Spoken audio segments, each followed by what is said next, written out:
يبقى هنا يا شباب هنتكلم عن الانفرجنز. يعني ايه يا مستر كلمة انفرجنز؟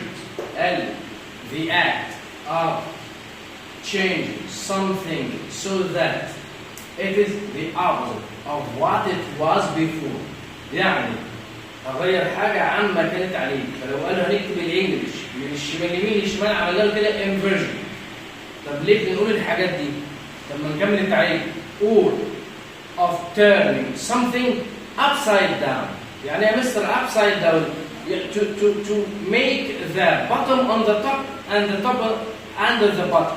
يعني هجيب السطح على فوق تحت والقاع على السطح. كده قلبنا باللغه العربيه اسمها رأسا على عقب. يجي في الترجمه كتير كلمه upside down. طب ده علاقته ايه بالجمله وبالشغل بتاعنا؟ قال لي يا مستر احمد التركيب الطبيعي للستيتمنت. يعني ايه يا مستر ستيتمنت؟ يعني الجمله الخبريه اللي هي الجمله العاديه جدا تبدا بسبجكت فيرب. طب يا مستر لو احنا عايزين نخليها فعل الاول مساعد ثم السبجكت فده عملنا لها انفيرجن. بالمناسبه الفعل بتاعه اسمه انفيرت. يعني ايه انفيرت؟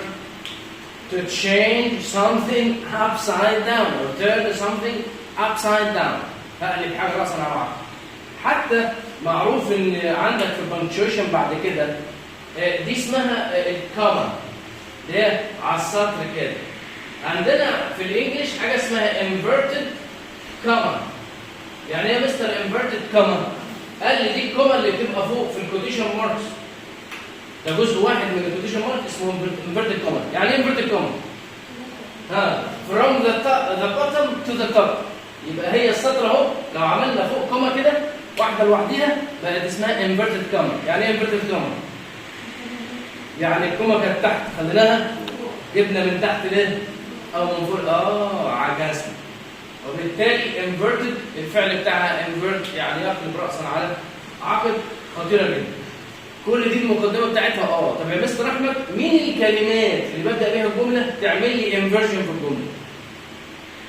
قال لي قديم الكلام اللي انت خدته قبل كده. خدنا قبل كده حاجه اسمها نيفر لما تبدا الجمله.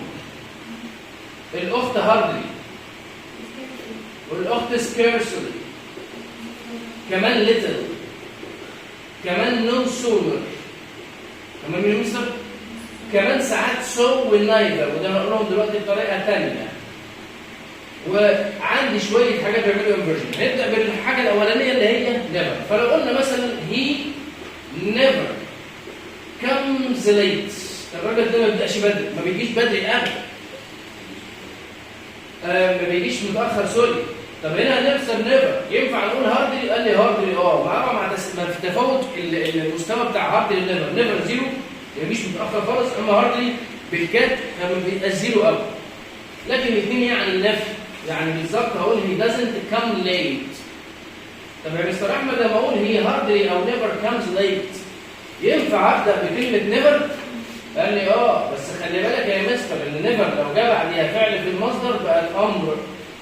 فما اقول له never come late يعني ولا ما تجيش متاخر.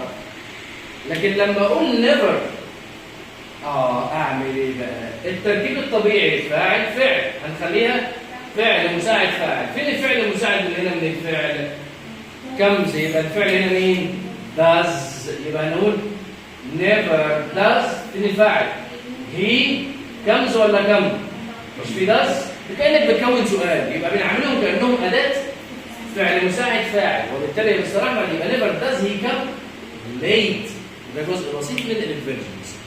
إن شاء الله هنكمل بعد كده بس بالسر.